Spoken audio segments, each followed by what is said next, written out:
You're watching BBC World News, Impact with me, Karen Giannoni.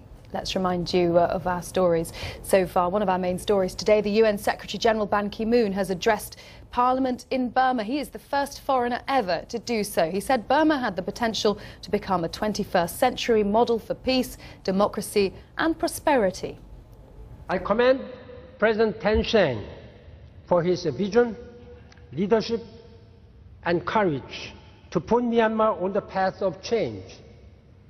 I salute Daw Aung San Suu Kyi, the National League for Democracy and others for joining the political process and participating in the recent elections. For many years, you displayed resilience and fortitude that for generations have distinguished the Myanmar people. Ban Ki-moon there. Well, joining me in the studio is Dr. Lee Jones, who's a specialist on intervention policy in Burma. He's also a lecturer in international politics at Queen Mary University here in London.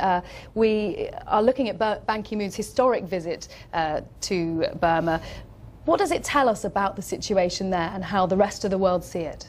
Well, I think it shows us that the West and international organisations have essentially been caught on the hop by the speed and extent of the reforms in Burma over the last year and a half.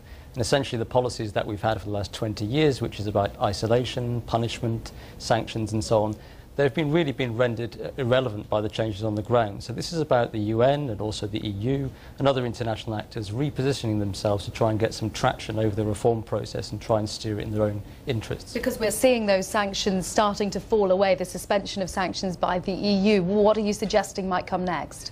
Well, the EU sanctions have essentially gone. They've been suspended, but it's not practical to reimpose most of them. So the UN does not have any sanctions against Myanmar. So what we're looking to now is the US. And there is pressure now building up domestically within the US from people like Senator John McCain to lift sanctions, and also from the business community. And it turns out that President Obama can lift most of these measures by presidential fiat. So I would suspect that within the next few months we will see some movement on the US side too. And that suggests that these reforms, these changes in Burma are being taken as at face value rather than superficial, and that there is real reform going on, reform that is likely to continue. Well, what has happened there in the last year and a half is unprecedented. We've seen the most movement and the most democratic regime that we've seen there for 40, 50 years. So it's right that the international community wants to try and support that. I think there's a mood of cautious optimism in reaction to what's going on the ground. There's no illusions about how difficult it could be, and there could be real setbacks. But the international community is right to try and reward the reformers, but also the conservatives who have allowed this to happen. Yes, indeed. And I mean, when you talk about cautious optimism, why should there be caution? Go into more detail about what could be a setback in terms of the reform we're seeing. Well, what we've seen, for example, recently is a deadlock over the NLD's oath to Parliament.